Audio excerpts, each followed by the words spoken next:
Stop spamming me. We hear people say it all the time. They think everything is spam if it's an email coming into their inbox. So today I'm going to go over this spam box. I have 11 emails in here, and I'm going to go over some funny things about them and also some serious things about them, because sometimes people are spamming and it doesn't make sense and it's kind of comical, but sometimes it's people trying to do cold outreach for their business and they're ending up in the spam folder and they have no idea why. So I'm going to go over a few reasons why, point out some funny things, point out some lessons, and I think this is going to be really entertaining. So stick with me and let's get into it. So I'm going to open this one first because this guy is trying to email me multiple times. I have no idea who any of these people are. So this first email here: "Hi Troy, I'm on the selection committee for the Forbes Agency Council, a group for owners and executives of PR, media strategy, creative, and advertising agencies. I think you might be a good fit for membership." So the first thing that comes into my head: I am not a PR agency.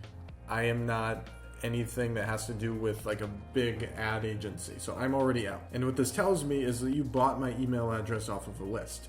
So that's definitely spam, because most people get this wrong. Spam is not emails that you don't want necessarily. Spam is emails that you did not sign up for, because if you're on a list and somebody sends you an email you don't want, like maybe you're interested in other things and you signed up for other reasons, that's just bad marketing. But spam is something you did not sign up for, and I did not sign up for this. I have no clue what it is, so I'm already confused. The second thing is they said, "I think you might be a good fit for membership." They didn't explain anything about the membership prior to this, so when they say that, I'm already thinking, trying to sell me something. Didn't even give me any value up front. They're trying to sell me something right away, and they're asking me to jump on a call with somebody who has not explained their value to me. So the best thing to do would A, get your email addresses from people who signed up from you, right? So like maybe you run ads, maybe you have an opt-in. Don't email random people. Now, granted, when you do cold email outreach, if you do something that comes across as very personal, like you point out something specifically about me, you make a Loom video about my website, or you do something that shows you actually looked into me and it's not copy and pasted like I can tell this is, then I'm okay with it, because you did something that's directly to me. But when you're copying and pasting something and I have no clue who you are, it's probably not going to go over well. So the best thing they could have done is, have me opt in for something to show that I'm interested, and then, make sure that I'm actually in the market. And then don't mention membership or calls until you've explained the value. So what they're trying to do here is explain the value. They should have done this first, because most people are not going to read this. So now they're saying what the benefits here. So get seen on Forbes. Maybe they could be a little more specific. Connections, growth. I mean, those sound a little vague. Like, explain to me how this is different than the hundreds of other sites out there that claim to do the same thing. And maybe tell a story about somebody who succeeded with this. So that's what I would do. And then I would mention something about membership, and then replying if I'm interested in any of those benefits, as opposed to just asking me to jump on a call because I have no clue who they are. So following up on my email below, again, they're pushing me into a call when I don't really understand what I'm getting into. So there's probably a lot of people who click the spam button on this. And if you get one spam complaint out of every 1,000 emails you send, that can put you into the spam folder. That's the limit, especially for Gmail. So that's why they are in the spam folder. So if you're going to reach out to people, make sure it's specific. I don't recommend doing blasts out to a bunch of people at once. You're much better off if you send fewer emails and they're more specific to people.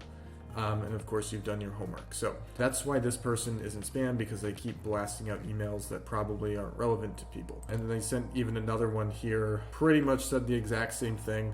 Like, if the first email didn't work, don't send more emails that are exactly like it. So TurboTax, the reason they're in here, this is actually pretty funny, is because I was on their email list. I tried to click unsubscribe because I'm not interested in their products. I have a tax team that does this for me, and they asked me to log in order to unsubscribe. I don't know what my login information is. You always want to make it easy for people to unsubscribe, because if it's hard, then they're going to mark you as spam, because I don't want to take the time to log in and unsubscribe. And there's some people who try to hide the unsubscribe button. That's a bad idea. You want to make it easy. It's okay if people unsubscribe. That means they're not interested. So make it easy to unsubscribe, because even big companies make silly mistakes like that. Like TurboTax, come on guys, it's an easy one. This person, website inquiry, I would probably be more specific and put the exact name of my website. This person just says, "Hope you're well, I'm from India." It's like, okay, cool, I'm from Indiana. I'm reaching out to see if there's anything that you like to do to upgrade, repair, and design your site. So again, this is probably copy and pasted, but this person would have been much better off If they pointed out something on my site that can be better, and then they made a Loom video, or they maybe listed bullet points or put screenshots or something that would actually appeal to me, because I can tell this is copy and pasted and I don't see the value in this. Like, there's nothing specific. If there was a specific thing, it was like, hey Troy, I can do this for you, and because of it you're going to achieve this, I'd be like, okay, cool, like, let's chat. But this is just copy and paste and sounds like everything else. Also, it's from a Hotmail address, which is a little less trustworthy than, having your own custom domain. Another thing too is a lot of these people use the same exact subject line. It looks like this is the same person, same exact template, so that's very sketchy. Again, more web development services, previous email. I don't recall getting a previous email. Nothing specific to me. Maybe they sent this earlier and I deleted it, but basically you have to find people who might be interested, and you have to do your research for that, right? Like, email is not just about sending the emails. You have to do your research to make sure you're speaking to the right people. I could have the greatest email product in the world, and I think I do have one of them. I have a product that gets people out of the promotions tab and lists their open rates. It's a pretty expensive program, but it gets amazing results for people. And no matter how good it is, if I tell this to the wrong audience, if I approached people who run SEO agencies or something like that, and they don't really deal with email, it's not relevant to them. So same thing for me. I don't really do a lot. I use funnels. I don't really use brandy websites, so this isn't relevant to me. So they can send these all day, but it's not to the right audience. It's not going to make a difference. White label solutions. Oh gosh. Oh no. I don't white label. My service is high quality. I manage email lists. I do things for people that are very high level and specific. I'm not going to white label. It's if you're going to put out an email about white labeling, you want to give some kind of sample, some kind of growth, how much time did it save the business owner and how much more money did they make because of it. But if this person's just hey, white label solution, I'll take it off your hands, but I have no idea if it's good or not. Also, if you say reply remove, that seems pretty scammy, because when you reply, they know that you're active, and then they are probably going to send you more junk email. Also weird how this is all pasted in here.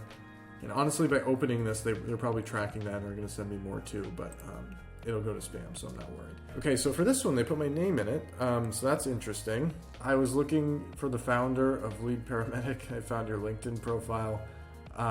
Okay, so that's a little more specific, but I can tell this is copy and pasted because they put my name here, but they put the founder. And it's well, it's me, so just talk to me. And pretty much all these are copy and pasted, but getemail.io finds professional emails you may be interested. Well, if what they're doing is anything like how they just emailed me, I'm not interested, because this email's not really relevant to me. Again, maybe a case study or something like that, or a story about somebody who had success would be really good, instead of just copying and pasting the whole thing, or something that's super specific to me. So I just can't trust this, right? We are actually humans at 5280 Software. Okay. I don't like to use stats in email because stats are very hard for people to comprehend. Stats are 74% of businesses. It makes me think, 74% of other businesses. But when it's a story, I can see myself in it. If the story started off and it was Jim just got the letter that his invoice is overdue, and he knew he couldn't pay it because his business was on the verge of failing. He was deep in credit card debt, all that stuff. If that's me and I have the same issues, I'm going to read that and go oh gosh, I'm in the same situation. And it speaks directly to me. Whereas with this, it's 74% of people, so which makes me think of other people. So don't use stats. Speak directly to people. So we're fortunate to be perceived by our clients as one of the best. Okay, well, where's the testimonial? Where's the proof? Where's the images? All that stuff. So, and also this is what they were trying to do is interesting, but it didn't really make sense, right? What about this says we're humans? This looks automated as can be. That doesn't make me think you're an actual person. Get ranked on page 1, that's a very bold claim. Also, don't use multiple punctuation marks in a row. You can use 2 periods, don't use 3, and you can use 1 exclamation or question mark, but don't use 2. They broke both of those rules. That can be a spam trigger. As well as, your from name, your domain reputation, your subject lines, your link text, all that stuff matters. So where's the proof? That's the first thing I'm thinking. How am I going to get to page 1?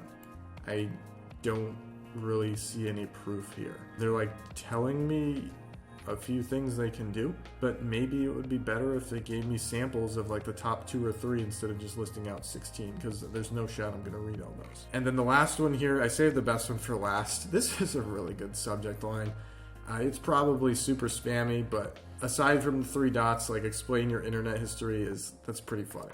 I gotta give it to you on this one. That's gonna get people's attention. I've left that in the inbox for a while because I've wanted to make this video for a while because this is a funny subject line.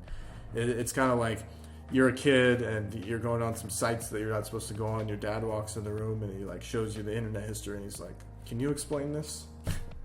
It makes me think of that situation. So that's pretty funny. You may be forced to explain your internet history someday soon, even the searches you're not proud of. Every website you visit and every word you've typed, you'll need to defend all of it. They're kind of telling a story here, like future pacing, like putting me in those shoes. So this is a much better email. And it's like you shouldn't have to, but a Senate committee hearing booked that 13 government agencies have legal permission to track 100% of this without any search warrant. I would probably put a time frame on it, like when is this going to happen? Like when do I need to take action in order to prevent this? Thankfully, using a few simple techniques, you can become invisible to their prying eyes. My friend revealed how you can do this in his new book. It doesn't just show you how to guard your activity, but also this stuff over here. I probably would have just left the link and not the price and just let the landing page kind of convince me of the price. Oh, okay, I see it's free plus shipping. Interesting. So this is actually a pretty good one. Now, again, it's copy and pasted, and I kind of figured that, but the beginning was good. That's pretty funny. So this person is actually a decent copywriter. I mean, probably got swiped several times, but yeah, and I don't remember opting into this at all, but who knows? Maybe I joined some, like I have a lot of clients, some of them do giveaways in the survival niche, so maybe I got opted into that somehow, but this is a pretty solid email. So appreciate you guys watching. Last one was the best for sure. That's some silly yet funny mistakes with spam emails. And I review these. I want to do more reviews like these. But anyway, if you want me to review your emails, there's a link below this video, leadparamedic.com. I have a group where I review people's emails for them and tell them what can be better, similar to this one, except hopefully you're a little bit better than spam. But if you aren't, that's okay too. I'll still review them for you. So click that link. It's literally a $1 trial, and then you can get in and I will review your emails for you. And if you sign up, on the very next page, there's an option to get a one-on-one call with me, which is extremely valuable. And you get access to my review group for an entire year. So check that out. Appreciate you guys for watching. I'll see you next time.